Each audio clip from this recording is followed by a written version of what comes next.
கடந்த 25/8/2024 அன்று நமது வழக்கறிஞர் சங்கம் ஓசூரை சார்ந்த வழக்கறிஞர் சி காளியப்பன் என்பவர் தன்னுடைய கிராமமான காட்டுநாயக்கன்பட்டி கிருஷ்ணகிரி அருகில் அவருடைய ஊரில் இருந்து கொண்டிருக்கும் போது சமூக விரோதிகள் மற்றும் ஊரை சார்ந்த அவருடைய பங்காளிகள் அவரை அடித்து துன்புறுத்தி ஒரு கோயில் முன்பாக கல்லில் கட்டி வைத்து காட்டுமிராண்டித்தனமாக ஒரு நிலத்தின் பிரச்சனைக்காக அராஜகமாக செயலை செய்து அவரை அடித்ததின் பேரில் நாங்கள் ஓசூர் வழக்கறிஞர் சங்கம், கிருஷ்ணகிரி டிஸ்ட்ரிக்ட் பார் அசோசியேஷன் மற்றும் அனைத்து வழக்கறிஞர்கள் சங்கமும் சேர்ந்து மாவட்ட கண்காணிப்பாளர், காவல் கண்காணிப்பாளர் மற்றும் துணை கண்காணிப்பாளர், அதே விதத்தில் தாலுக் போலீஸ் ஸ்டேஷன் கிருஷ்ணகிரியில் காவலர்களை அணுகி அவர் சட்டவிரோதமான செயல் செய்த நபர்கள் மீது தக்க நடவடிக்கை எடுக்குமாறு கேட்டுக்கொண்டதின் பேரில் அவர் மீது எஃப்ஐஆர் பதிவு செய்து பல்வேறு செக்ஷன்களில் அவரை எஃப்ஐஆரில் கொண்டு வந்து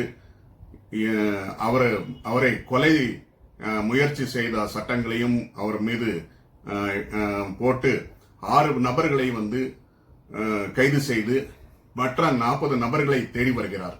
இந்நிலையில் நாங்கள் வழக்கறிஞர்களுக்காக பாதுகாப்பு சட்டம் வேண்டும் என்று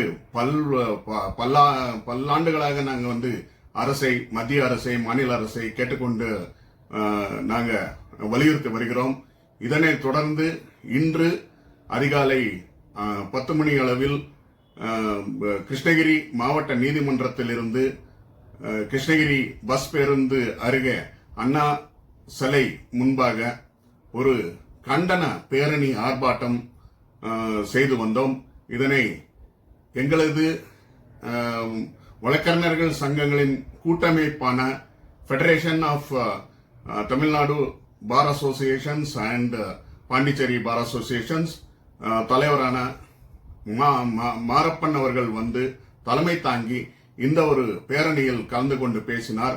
அவரும் இந்த சம்பவம் நடந்த சி காளியப்பனுக்காக ஆதரவு திரட்டி மற்றும் வழக்கறிஞர்கள் பாதுகாப்பு சட்டம் உடனடியாக மாநில மத்திய அரசுகள் கொண்டு வர வேண்டும் என்று வலியுறுத்தி அவரும் பேசினார். அதே விதத்தில் Krishnagiri bar association president Govindarajulu அவர்கள் மற்றும் போச்சம்பள்ளி பார் அசோசியேஷன்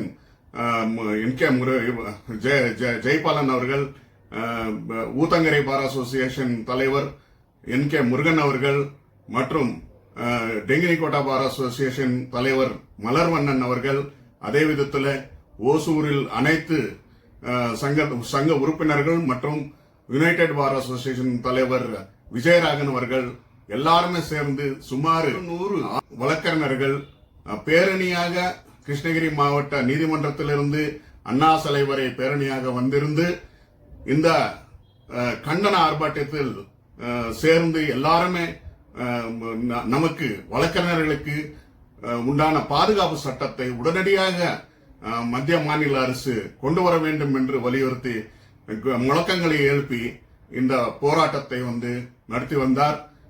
இந்த கவன ஈர்ப்பு போராட்டமானது கண்டிப்பாக வெற்றி பெறும் என்று வழக்கறிஞர் சமுதாயம் எதிர்பார்க்கிறது. வருங்காலத்தில் வழக்கறிஞர்கள் தாக்கினால் என்ன ஒரு ஒற்றுமை வழக்கறிஞர்கள் காண்பிக்கிறார் என்று பொதுமக்களில் ஒரு விழிப்புணர்வு வந்து கொண்டிருக்கிறது. இதனை தொடர்ந்து மத்திய அரசு, மாநில அரசு கண்டிப்பாக இந்த வழக்கறிஞர்கள் பாதுகாப்பு சட்டத்தை நிறைவேற்கும் என்று ஆசித்து வருகிறோம். நன்றி. வணக்கம். வழக்கறிஞர் சங்கம் ஓசூர் கே. ஆனந்தகுமார், தலைவர்.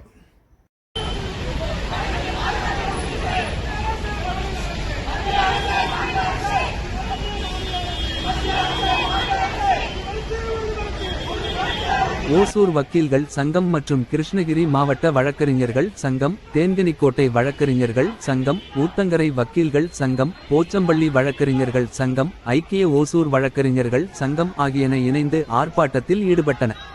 வழக்கறிஞர்கள் மீதான தாக்குதல்களை கண்டித்தும் வழக்கறிஞர்கள் பாதுகாப்பு சட்டத்தை கோருதல. ஓசூர் வக்கீல்கள் சங்கம் மற்றும் கிருஷ்ணகிரி மாவட்ட வழக்கறிஞர்கள் சங்கம், தேன்கனிக்கோட்டை வழக்கறிஞர்கள் சங்கம், ஊத்தங்கரை வக்கீல்கள் சங்கம், போச்சம்பள்ளி வக்கீல்கள் சங்கம், ஐக்கிய ஓசூர் வக்கீல்கள் சங்கம் ஆகியவை இணைந்து இன்று கண்டன ஊர்வலத்தை நடத்தின.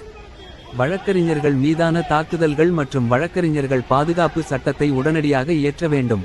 கிருஷ்ணகிரி மாவட்ட நீதிமன்ற வளாகத்தில் இருந்து கிருஷ்ணகிரி பேருந்து நிலையத்தில் உள்ள அண்ணா சிலை வரை காலை 10 மணிக்கு தொடங்கிய இந்த ஆர்ப்பாட்டம் வழக்கறிஞர்களின் பாதுகாப்பு மற்றும் பாதுகாப்பு குறித்து வழக்கறிஞர்களின் வளர்ந்து வரும் கவலைகளை எடுத்துரைக்கும் வகையில் நடைபெற்றது. ஆர்ப்பாட்டத்தில் அனைத்து வக்கீல் சங்கங்களின் உறுப்பினர்களும் கலந்து கொண்டு வழக்கறிஞர்களுக்கு பாதுகாப்பு மற்றும் பாதுகாப்பு கோரி பதாகைகளை ஏந்தியவாறு முழக்கங்களை எழுப்பினர். சமீபத்தில் வழக்கறிஞர்கள் மீது நடத்தப்பட்ட தாக்குதல்கள் நமது நாட்டில் சட்டம் ஒழுங்கு சீர்குலைந்துள்ளதற்கான தெளிவான அறிகுறியாகும் என்று ஓசூர் பார் அசோசியேஷன் தலைவர் கே. ஆனந்தகுமார் கூறினார். நீதி வழங்கல் அமைப்பின் ஒருங்கிணைந்த பகுதியாக இருக்கும் வழக்கறிஞர்களின் பாதுகாப்பையும் உறுதிப்படுத்த அரசாங்கம் உடனடியாக நடவடிக்கை எடுக்க வேண்டும் என்று நாங்கள் கோருகிறோம். கிருஷ்ணகிரி மாவட்ட வழக்கறிஞர்கள் சங்க தலைவர் கோவிந்தராஜுலு கூறுகையில், வழக்கறிஞர்கள் பாதுகாப்பு சட்டம் நீண்ட காலமாக நிலுவையில் உள்ளது. மிரட்டல் அல்லது வன்முறைக்கு அஞ்சாமல் வழக்கறிஞர்கள் தங்கள் தொழிலை மேற்கொள்ள பாதுகாப்பான மற்றும் பாதுகாப்பான சூழலை வழங்க இந்த சட்டத்தை விரைவில் இயற்றுமாறு அரசாங்கத்தை நாங்கள் வலியுறுத்துகிறோம். தங்கள் தொழிலின் போது அச்சுறுத்தல்கள் மற்றும் வன்முறைகளை எதிர்கொள்ளும் வழக்கறிஞர்களின் அவலநிலை குறித்து இந்த எதிர்ப்பு அணிவகுப்பு கவனத்தை இழுக்கும் என்று எதிர்பார்க்கப்படுகிறது. இந்த கவலைகளை நிவர்த்தி செய்ய அரசு உறுதியான நடவடிக்கைகளை எடுக்க வேண்டும் என்றும் வழக்கறிஞர்கள் தங்கள் கடமைகளை பழிவாங்கலுக்கு அஞ்சாமல் செய்வதை உறுதி செய்ய வேண்டும் என்றும் சங்கங்கள் கோருகின்றன. ஓசூர் வக்கீல் சங்கத்தின் உறுப்பினர் வக்கீல் சி. காளியப்பன் மீது சமீபத்தில் நடத்தப்பட்ட தாக்குதல் கொடூரமான மற்றும் காட்டுமிராண்டித்தனமான செயலாகும். இது போன்ற மனிதாபிமானமற்ற செயல்களை வழக்கறிஞர்கள் சகோதரத்துவம் சகித்துக் கொள்ளாது. மாவட்டத்தின் அனைத்து வழக்கறிஞர் சங்கங்களைச் சேர்ந்த மூத்த மற்றும் இளைய வழக்கறிஞர்கள் திரளாக பங்கேற்று வழக்கறிஞர்கள் பாதுகாப்பு சட்டத்தை உடனடியாக அமல்படுத்துவது குறித்து பேசினர். தமிழ்நாடு மற்றும் புதுச்சேரி வழக்கறிஞர்கள் சங்கங்களின் கூட்டமைப்பின் தலைவர் திரு. மாரப்பன் அவர்கள் இன்று ஆகஸ்ட் 30, 204 கிருஷ்ணகிரியில் நடைபெற்ற கண்டன போராட்ட பேரணியை தலைமை தாங்கி பேசுகையில், வழக்கறிஞர்கள் பாதுகாப்பு சட்டத்தை விரைவில் நிறைவேற்றி நடைமுறைப்படுத்த மத்திய, மாநில அரசுகளை வலியுறுத்தினார். கே. ஆனந்தகுமார், தலைவர், ஓசூர் வழக்கறிஞர்கள் சங்கம். கோவிந்தர்ஜோலு, தலைவர், கிருஷ்ணகிரி மாவட்ட வழக்கறிஞர்கள் சங்கம். ஓசூர் வழக்கறிஞர்கள் சங்க செயலாளர் திம்மராயப்பா மற்றும் குழுவினர். கிருஷ்ணகிரி மாவட்ட வழக்கறிஞர்கள் சங்க செயலாளர் சக்தி நாராயணன் மற்றும் குழுவினர். தேன்கனிக்கோட்டை வழக்கறிஞர் சங்க தலைவர் மலர்வண்ணன், செயலாளர் அரவிந்த் மற்றும் குழுவினர். ஊத்தங்கரை வழக்கறிஞர் சங்க தலைவர் என். கே. முருகன், செயலர் விஜயன் மற்றும் குழுவினர். போச்சம்பள்ளி வழக்கறிஞர் சங்க தலைவர் ஜெயபாலன் மற்றும் குழுவினர். ஐக்கிய ஓசூர் வழக்கறிஞர் சங்க தலைவர் விஜயராகவன், செயலாளர் விஜய் மற்றும் குழுவினர்.